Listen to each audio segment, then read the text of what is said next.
kapatagan na yun. So yan po. So ito naman ang linyahan ng kuryente. Ayan, may poste siya. So sa tubig meron din naman daw po itong linya ng tubig. So yan na po yung kanyang area. Yan yung kanya lang. Ito kasama na sa bentahan, kasama yung mga kubo na yon.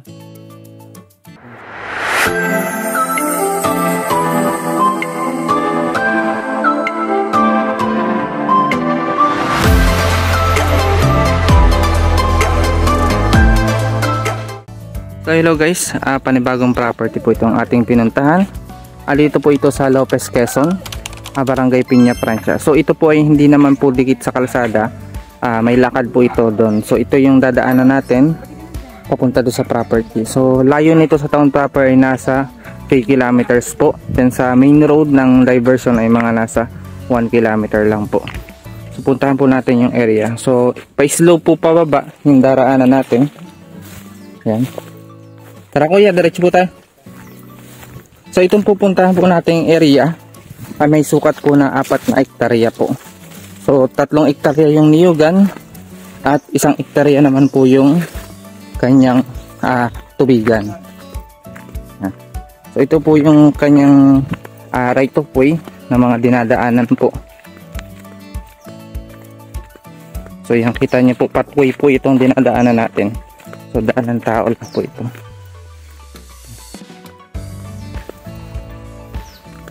So malapit lang din naman po ito sa Barangay Hall ng Piña Francia, nasa 500 meters po sa Barangay Hall.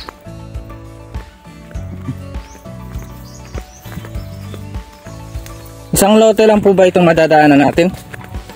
Okay po. So isang lote lang daw po ito na binigay na po talagang right of way. Tanyo naman po may pathway na, kaya talagang may daan po siya.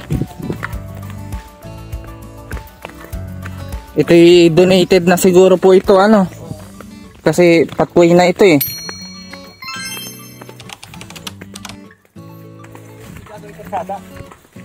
Paano po? Papalapa din ho.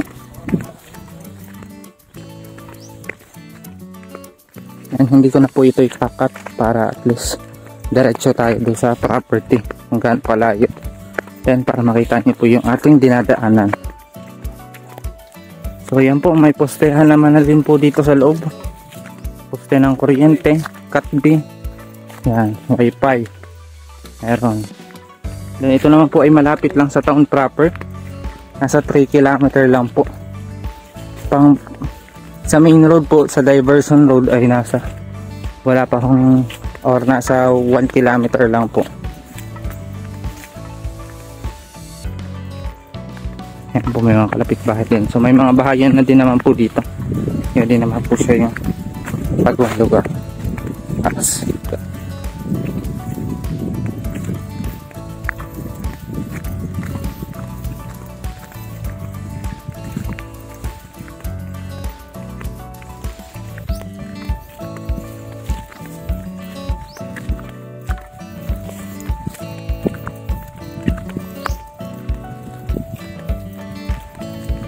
May mga bahay pa doon na po.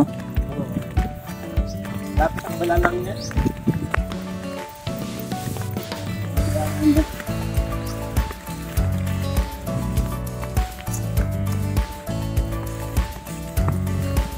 Baka hindi ko na ito paliparan at wala doon lalandingan na malinis.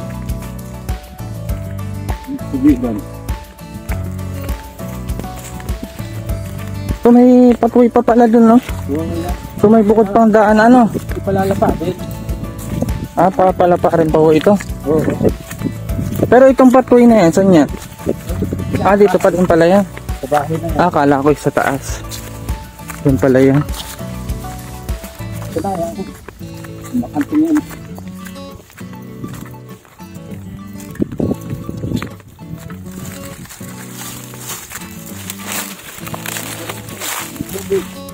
Yan pong bahay. Wala pong bahay. Wala.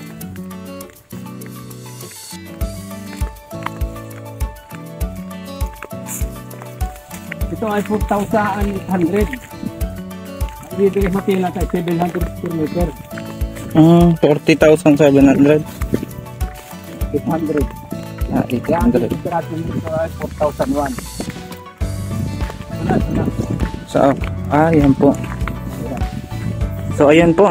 Ito po yung ating area. Itong kapatagan na yun. So, yan po. So, ito naman ang linyahan ng kuryente. Ayan, may poste siya. So, sa tubig, meron din naman daw po itong linya ng tubig. So, yan na po yung kanyang area.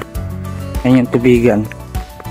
Then, kasama po yung pataas na yun. So, pabundok na yun. Yan, mga niyugan po yan. Yan yung parang nasa 3 hektaryang niyog po. So, mga ilang kapuno yan, tay? Nasa 700 po. Yan. So, ito po, may mga kalapit bahay naman tayo dito. Mga pa-farm din po dito. So, ito na yung area niya. Diyan pa, kasama pa yan, tay? So dikit pala ito sa pathway.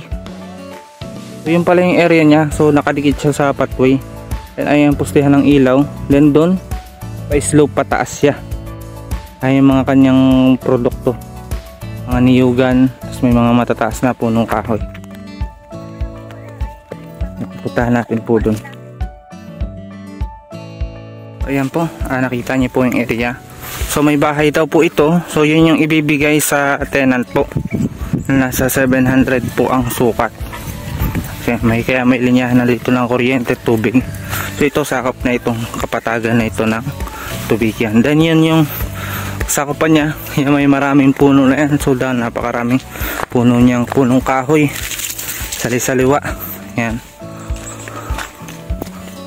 Ito pa, may mga manggahan pa. Yan yung kanyang area. Ito yung kabila. Okay, so yung area niya, possible kaya makapasok dito ang motor. Malapad naman yung kanyang pathway. Yung kabilaan pa siya, nandito pa. Yan, so kung hanap nyo yung lugar na maraming puno, so ito pwede po ito. So ito may sukat na 4 na hektarya. Yan.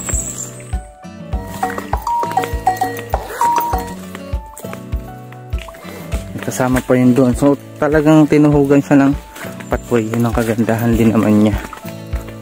Yan property. Yan. Doon yung niyugan niya sa kabila ng alam.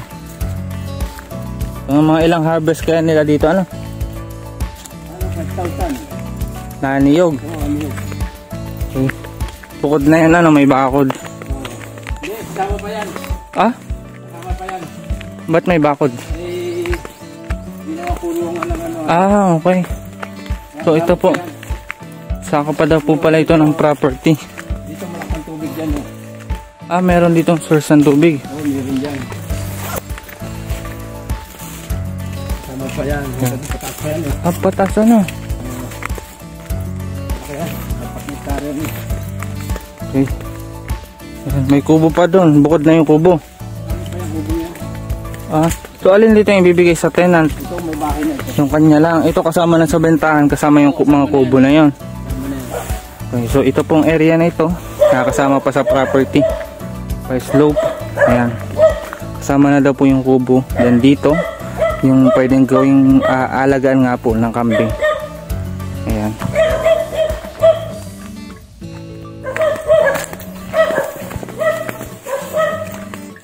Ayan. Dito nakita na natin yung sa tubig. Ayan. Kuryente, tubig, okay naman na siya. So ready na din itong property na ito for residential, for retirement. Pwede na itong property na ito. Ayan. So ayan, may balon. Diba? May source na tayo ng tubig. Sa kuryente may mga postehan na po. So paniguradong ito po talagang pinaka right of way nya. Pasok lang po ang motor. Kasi kita nyo naman po, pathway na. Ganyan, hanggang doon pa yan sa kabila. Maraming puno. Bukod na yun, nakabukod na. Nakabukod na yun, boundary. Okay po, Lon. Ito po, pa-slope. Oo, yan. Ayan, pinyahan. So, kita nyo yung pinya. Ayan po, pinyahan. Ayan. Mga native na manok siya. Ayan, pa-slope lang siya. So, hindi po siya 100% flat land. So, siguro yung mga nasa ang kapantayan lang niya nasa 40% Pataas ay ito, slope na.